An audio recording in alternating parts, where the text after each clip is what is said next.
Okay. All right. Hi, my name is Bari. I'm a grateful, recovering, compulsive over and under eater. Hi, Barry. I'm grateful to have been asked to speak at this meeting. Last time I spoke at a meeting was about a year ago, just over a year ago, and I'm happy to say that even as I'm in my ninth year of being in OA, I still have a lot to report on. Like, I'm still continuing to grow in this program, which just goes to show that, like, I think what I'm learning is that no matter how, it's not about the length of time for me, but I've really found that what I put into this program, I get out so much more.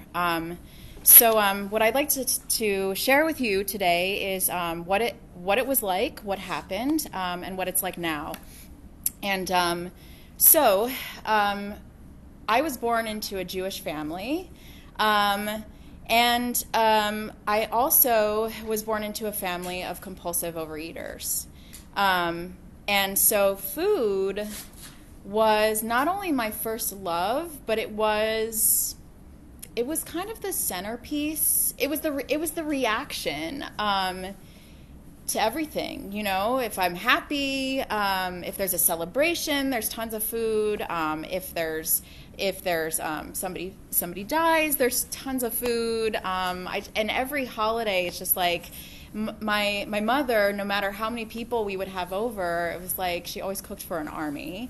And there was always, like, thank God I grew up in a home where there was always lots of food available. There was always a junk food cabinet. And I shared my love of food with my family. My mom, actually, and she's okay with me sharing this, my mom actually is also recovering in OA. And it's actually through her that I learned about the program. But growing up, I was always in... I forget exactly how it goes, but I was always in a very high percentile. I think it's high percentile for my weight and low for my height, something to the effect that I'm destined to be short and destined to be on the heavier side. My mom was born at 9 pounds. I was born at 9 pounds, 3 ounces, and we both say the rest is history. We were both fairly larger babies. From a very early age, I found life to be unmanageable. Growing up with a food addict for a mother was challenging, and I think that part of my reaction to life in general, not just living with my parents and our dysfunctional family, but part of my reaction to life was to eat, because eating felt good. And eating also allowed me to not have to think and not have to feel. And I didn't really feel fat or notice that I was fat until probably somewhere around 11, 12, those awkward years, entering into middle school. I knew I was fat because I looked around and I wasn't shopping at the same places as the other kids. I was wearing bigger size clothes than a lot of my friends, and I also noticed that, like, I looked different in a bathing suit than a lot of the other girls, and I also had friends that were, heavier too. I mean, we ate together, that was our thing. But I think it was around that time that I started to dislike my body, and had a very unhealthy relationship with my body. And I even did Weight Watchers with my mom, or tried. As she was doing all these diets, I kind of saw her and wanted to do whatever she was doing. But I actually failed at all of those because I liked food too much. I wasn't really willing to give up the sweets, because when I ate, I felt better, at least short term. And And at that time, that's really what I cared about. And for the majority of the time I spent with my disease, before I came into recovery, that's what mattered to me. Feeling good in the moment, not having to feel, period, like being able to numb out, and being able to disconnect from my body and kind of whatever was going on. I lived in fear a lot of the time. I was never threatened physically or even, I mean, verbally. Like, I think my mom was just in so much pain, and there was a lot of yelling in my house growing up, because my mom didn't know that she had a disease as well, and she didn't know how to express her pain. And I also grew up feeling responsible for my parents' happiness. And so I also have a father who is very hard on himself. And my family, I guess, like my parents ran a tight ship, you know, like if milk spilled, it was like a big deal. You know, they say don't cry over spilled milk. Well, guess what? Like, it was like every little thing that happened was a problem. And so I lived in fear. I remember, like, I was struggling in school. I was struggling mostly with math. And I remember just being put on, like, Focus Factor, which is, like, apparently, like, I don't know, I think they still sell it now. But, like, my mom thought it was, like, the miracle drug that was going to make me better at math. I don't know. And, like, we hired, like, we had a math teacher that was across the street, and so we hired her to tutor me. And I remember once I was chewing on my hair because that was, like, something I did when I was nervous, I guess when I wasn't allowed in the kitchen. And my mom screamed at me, "Stop chewing on your hair." But, like, I was just like, oh, my gosh, like, I can't. It was at that... that was one of the pivotal moments where I was like, oh my gosh, like my life is so unmanageable, I want to disappear. And that is actually the relationship with food, my unhealthy relationship with food over the next, let's say 8 years after that. That was a huge part of it. I would eat so much that I would want to throw up. But I hated throwing up. I've been scared of throwing up my whole life. I just hate the feeling. My sister, I have an older sister, and she's the kind of girl who, you know, if she felt sick, she could stick her finger down her throat, throw up, and feel better. And I kind of envied her because there was no way for me to get rid of that food because I was just so scared of throwing up. And so, and I also looked at like. Thin was in, you know, it was like I was so obsessed with being thin, except I couldn't get there. I could never get there. And so in high school, I got into marching band, which was my sport because it was very active, more active than I had been, I guess. I lived a pretty sedentary lifestyle before that. And you know, I just indulged. I ate what I wanted. We would go to Burger King before practice, and I would just eat whatever I wanted. And that was kind of, you know, I at home growing up, it was very important that we had a dinner. We always had salad, and we always had vegetables with our dinner. But kind of outside of that, it was kind of like a free-for-all. I remember my dad saying to my mom, like, before dinner, because my dad was a Mr. Mom, mostly he worked from home, and my mom was the breadwinner, and my mom would come home from work and just eat and eat and eat, and he would say, "Are you going to have room for dinner?" And she'd say, "Yeah." And so and I started, like, I would come home from school and, like, have a really big snack. And then I would eat dinner, and then I would want dessert because can't I have dessert? I earned dessert because I was a really good girl in school today. And that's kind of, you know, and it was like I developed these habits, like I had to have dessert every night. I had to have a snack when I got home from school. I had to have this. You know, when I went to Burger King, I had to have a milkshake. It was like, you know, I had to do these things, and so I felt trapped.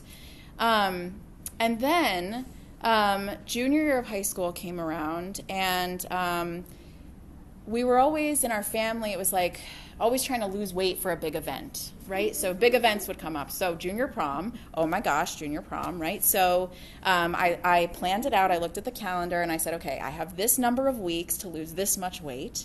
Oh, hold on, I'm skipping a part. So a very important part. So the summer after my freshman year of high school, we had moved out.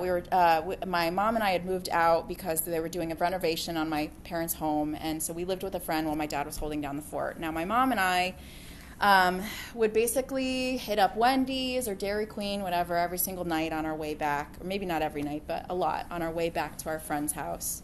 And so then I had to get a physical for marching band, and I got on the scale, and I was the heaviest I'd ever been.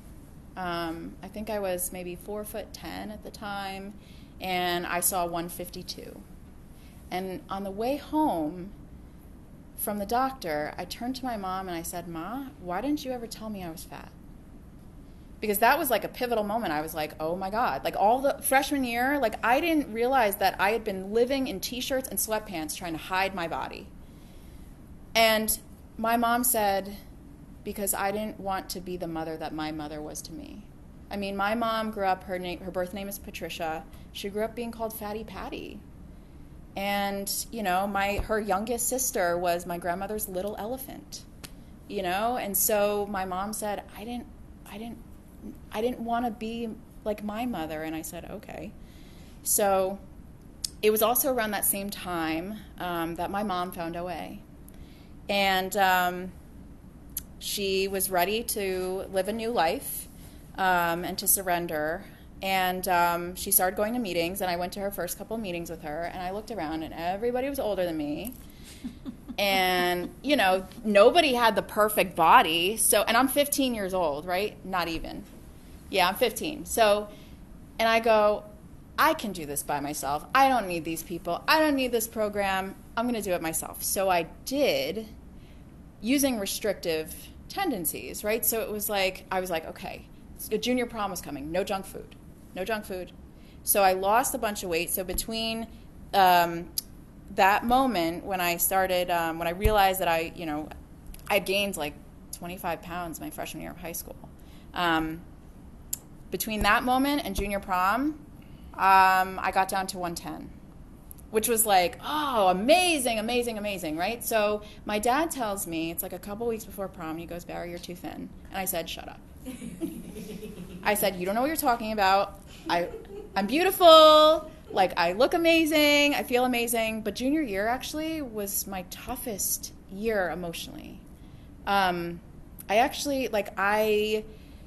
If a boy would find interest in me, I listened to the music that he liked. I basically hated myself and just wanted to be whoever you needed me to be so that you would love me, because I didn't love myself. And so I had this battle with myself and fighting and fighting and fighting, and I was the thinnest I ever was, and I still wasn't happy. Like, what the heck? I was boggled. So then, and of course everyone was like, oh my God, you look amazing, how'd you do it? And I fed off of that. My ego was loving it. My disease was loving it. And so then I stopped the diet because I said, okay, prom's over, I can have junk food again. Well, senior prom came around, and of course I wanted to lose weight again. I didn't lose as much as I wanted to, so I got a dress that wasn't as form-fitting. But I still remember,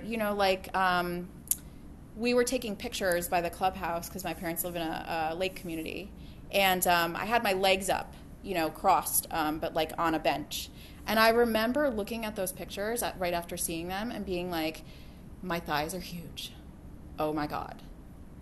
And just focusing, so focused on the fact that I couldn't lose the weight that I had and that I wanted to.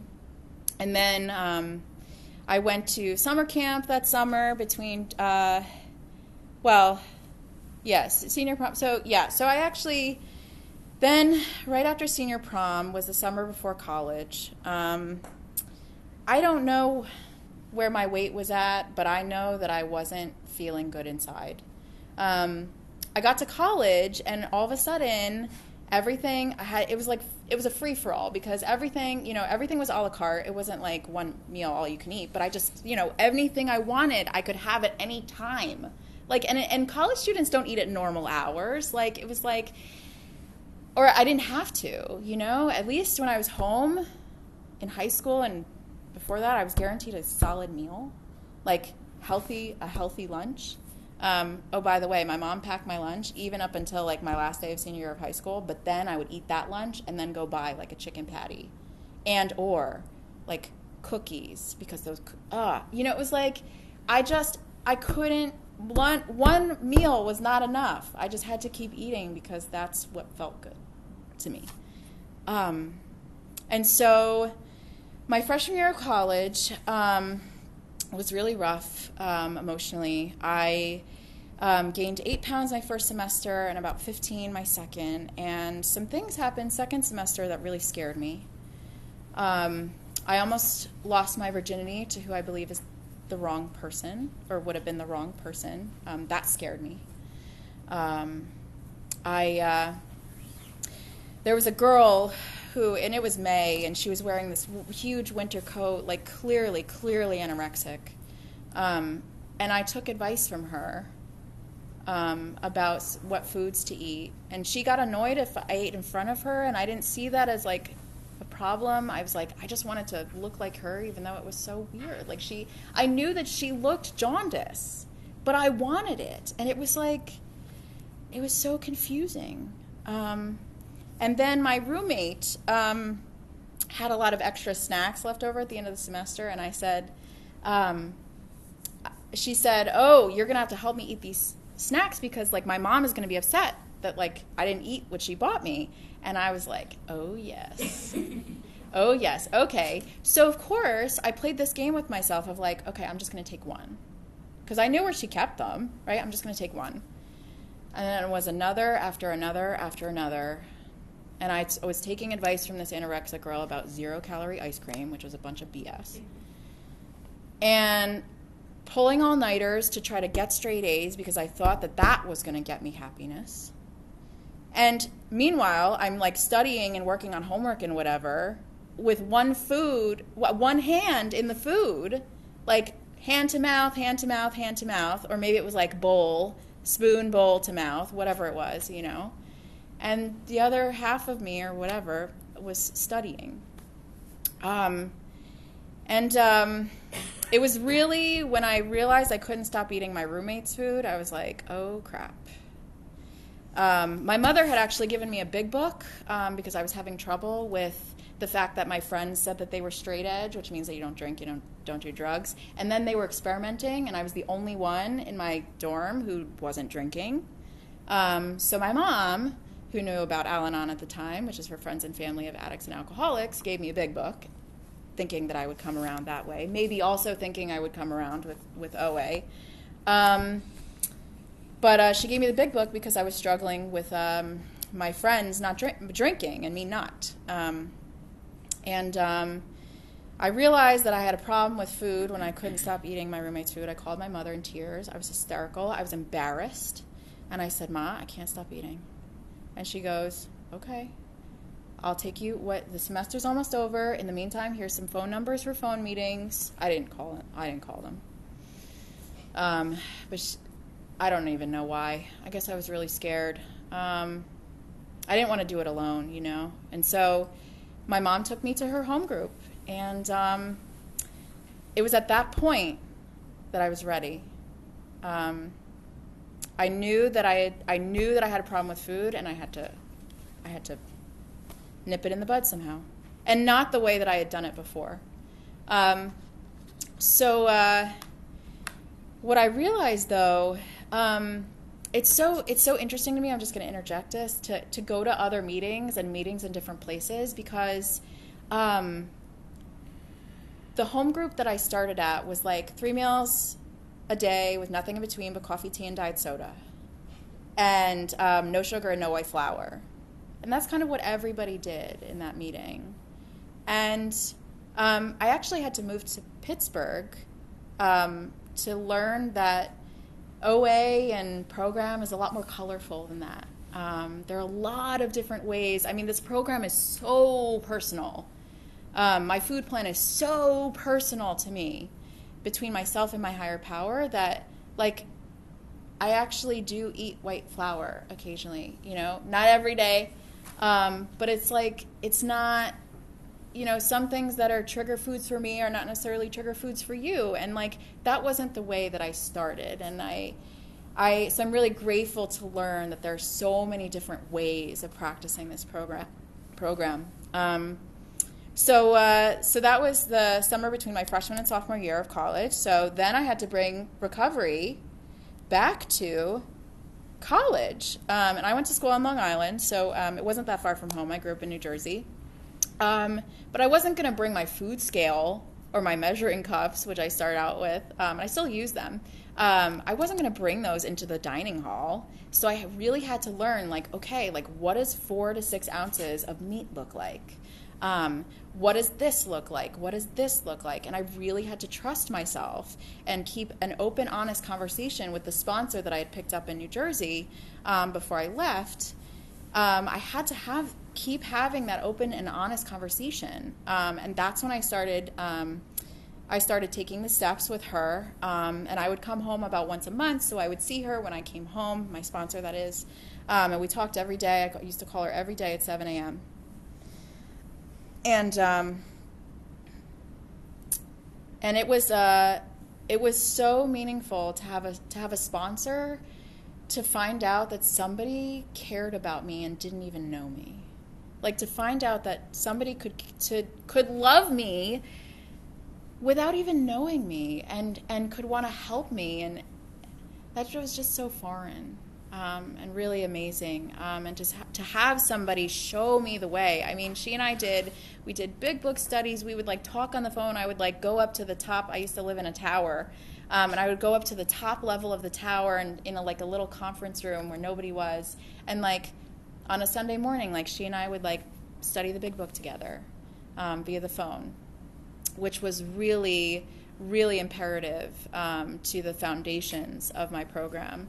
I also started to go to meetings out on Long Island as well. And again, I found there a little bit of the 3 meals a day without, it was a little bit more strict, but I found a little bit more color there. And it was amazing because I would go into these meetings and there was 50 people, and I was like, wait a second. The meetings were a little bit smaller in New Jersey, but it's just amazing to me how many people can show up to a meeting and be honest and say, I am a compulsive overeater. That blew me away. And I made a lot of good friends there. Actually, it was the time that I moved to, when I moved here to Pittsburgh, my disease reared its ugly head again, and I realized that I was both compulsively over and under eating. And I was actually, I realized that I was with somebody who I felt like I was dating somebody who I felt like I had to compete with. And I felt like I had to make myself smaller. I didn't realize this until later, but it was hard for me to eat. Every time I've been with somebody who wasn't very healthy for me, I've always had gastric issues. And so it was hard for me to eat, and I was seeing a nutritionist because I knew I was, going to meetings, and I'm okay, I can't afford to give in to my disease. I don't know what's going on. So working with my sponsor and my nutritionist, I broke up. Once we broke up, I said, you know what, I'm recommitting to myself. And so I kind of got my program back on track and got my food plan back on track. Today I have a husband. I don't even think, without program, I would even be in Pittsburgh, because I moved to Pittsburgh to volunteer.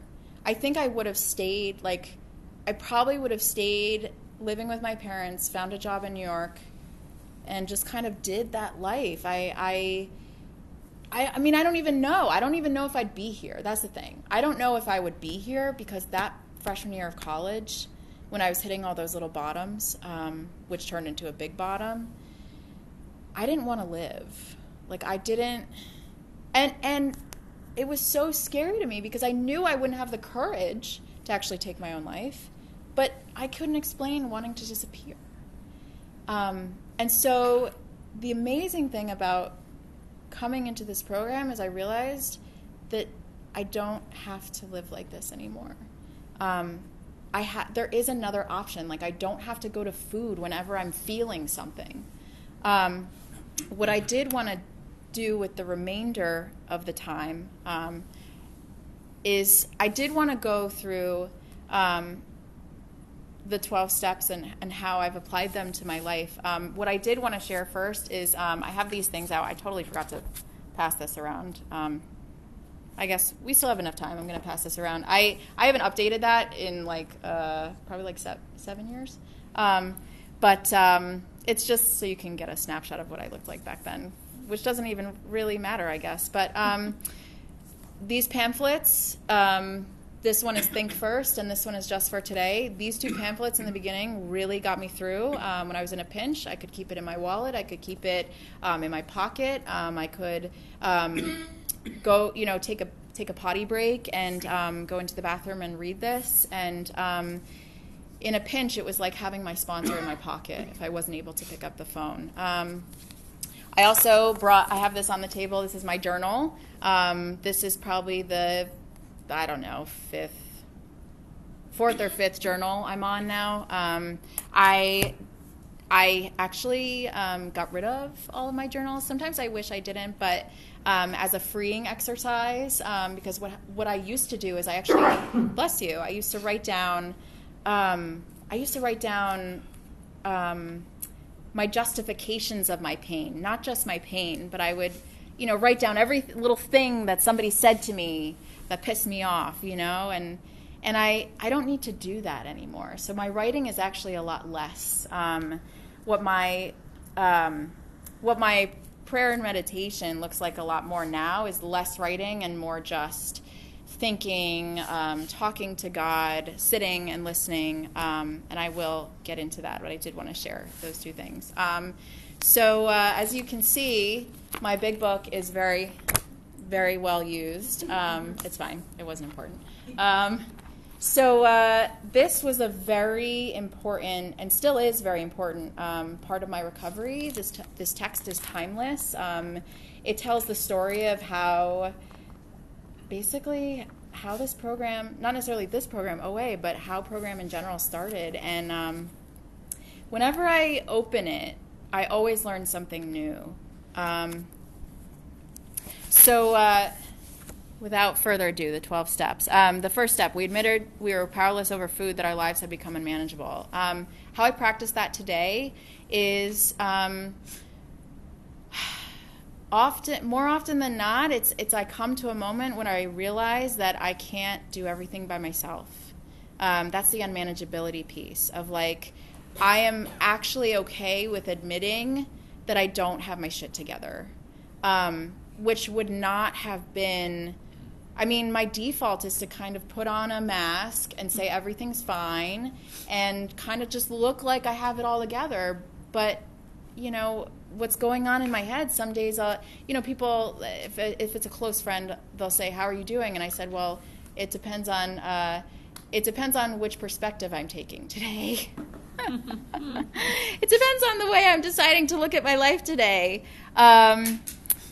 Because I realized with the help of this program that I could focus on what I'm resentful, I could focus on the things that make me mad or upset me, or I could focus on the good I have in my life. I could focus on the fact that I'm in this program. I don't think I'd be here today, really. And I wouldn't be this calm, and I wouldn't be this happy or fulfilled, for sure. I think I'd either be dead or I'd be still battling with my body and with food. And the powerlessness, oh my gosh. Not just with food, food still talks to me, and I say no. Or I say, oh, that would be nice, except, I really, I can't afford you anymore. I'm still powerless over food.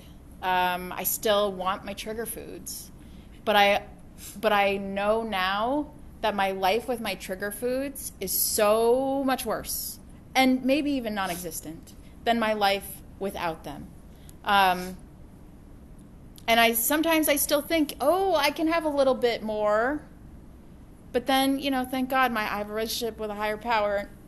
And my higher power comes in and says, can you, though? I mean, we've been through this a lot. I'm not sure. I'm also powerless over people, places, and things. Like, oh my gosh, the fact that I don't have to try to control things anymore. I mean, I know I was really anxious to get this meeting started, and I recognized right afterwards, I was like, oh my gosh, Bari, control. I felt that food was something that I could control, even though I really couldn't. That was something that I was like, okay, I have control over this, especially when I wasn't eating. I was like, yes, like, I'm going to beat you because I'm not eating you. But it's like not, like that was actually, I was still sick, The second step came to believe that a power greater than ourselves could restore us to sanity. I don't always, me and my higher power don't always get along, but that's because I moved. Like my sponsor used to say, like, well, I'd say, I feel really far from God right now. And she'd say, who moved? Not God. So, but the whole thing was like right before as I was hitting my rock bottom, I was in a class with a professor who was an atheist, and probably still is. I don't know where he is now, but I was being raised Jewish. I was taught to write G-D in my papers, not writing the whole name of God, and he mocked me because we had to write about. I was in maybe an evolution class or something, and I wrote G-D, and he came up to me and he was like, "What is this?" And I was like, "What do you mean? Like I'm not supposed to, like in my upbringing and tradition, like I'm not supposed to write God's name out." He literally laughed in my face, and in that moment I was so just chameleon like I wanted to I just wanted you to like me, and I just wanted an A. That I was like, okay, fine. God's not helping me out right now, so maybe there isn't one. It was like it was a very dark period. And so having this program show me that, first of all, my higher power can be this group. Like that was revolutionary. Like it doesn't have to be the God I was raised with. It doesn't have to be some like great almighty watching thing. That was really, really interesting. And something that my sponsor did with me with this step was she would say, what would you look for in a caretaker? What qualities would you look for in a mother? What qualities would you look for in a father? And that was some of my writing for working on this step. And she said, those are the qualities of your higher power. And I was like, okay. Like the fact that I could come up with my own higher power, so cool. Step 3, made a decision to turn our will and our lives over to the care of God as we understood him. This was hard for me, I'm not going to lie, because I still want my will. But I've learned that when I force my will on myself and other people, like things get unmanageable very quickly. And something else that I've learned with this, made a decision, right? Like I heard in a meeting, 2 frogs decided to jump. There's 3 frogs on a log. 2 frogs decided to jump off. How many frogs are left? 3, because the 2 just decided. So it was like I just had to decide to turn over my will. I didn't have to actually do it. And that was like really big for me about like the willingness being the key to open the door. And today I actually have learned that if I don't surrender my will, like I'm just going to end up having a worse time than if I do.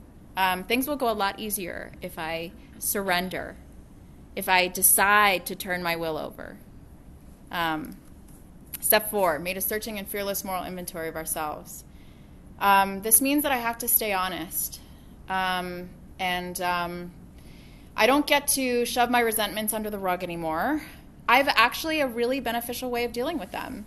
Kind of taking them through a chart of, answering questions about them of like, okay, well, who am I resentful at? Why? What parts of me does this affect? What am I contributing to this resentment? What's my part in this? I mean, having to come up with my part, humbling, because I don't want to admit that I have a part, but I do. And that's the truth.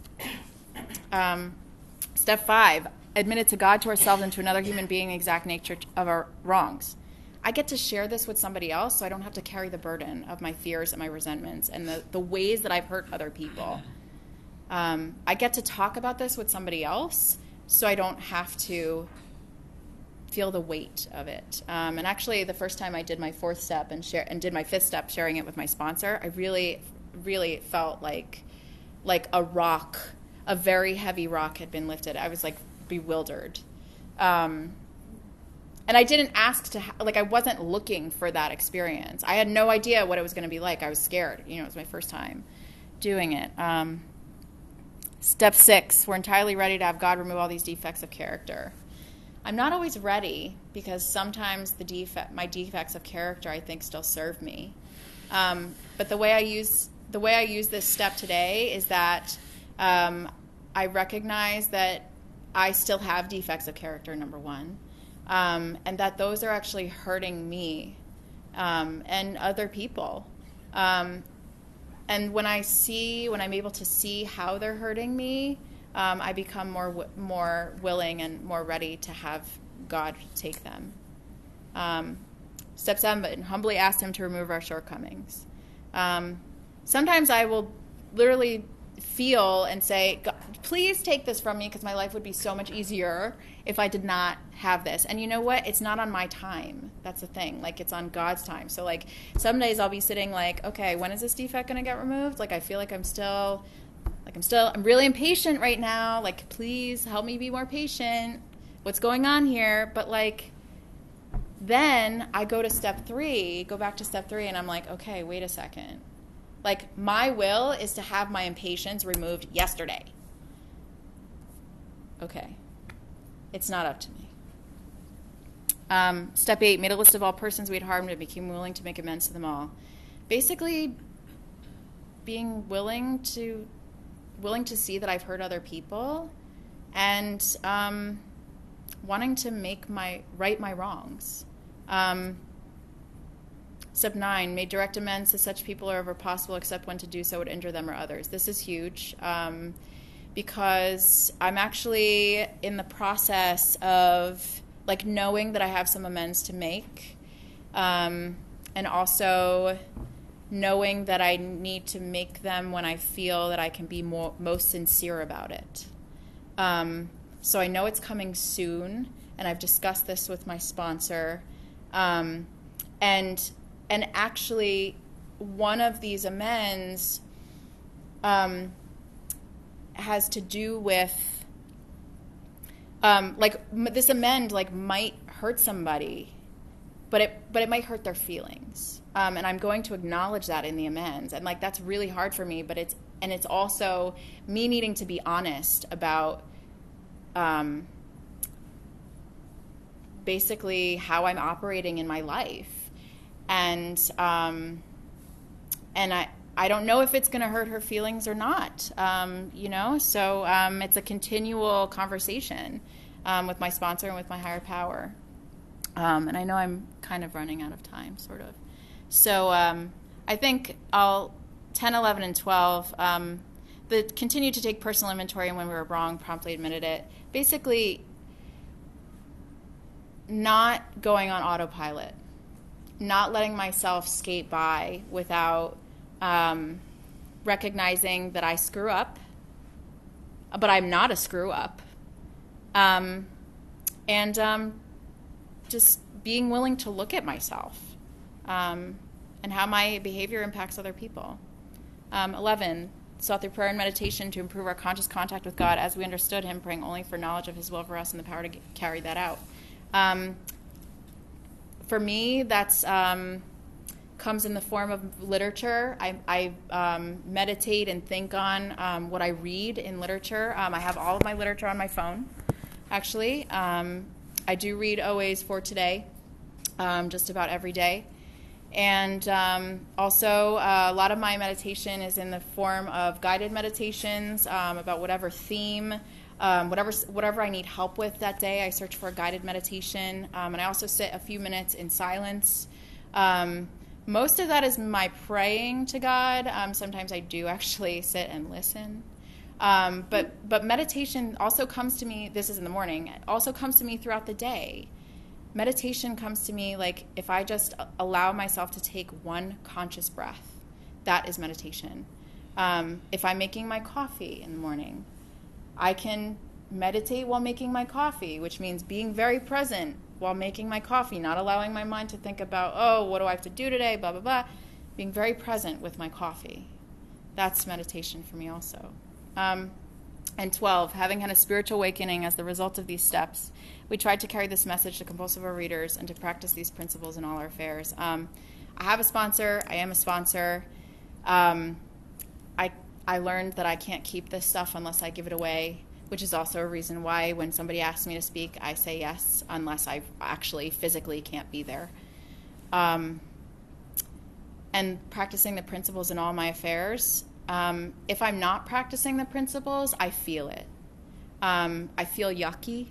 That doesn't mean when I'm feeling yucky, that doesn't mean that when I'm feeling yucky, it means I'm not practicing the principles. I could be just feeling yucky. But my higher power does give me gentle nudges and reveals things to me in my higher power's time. And so I think I've gone on long enough. So with that, I will pass. Thank you so much.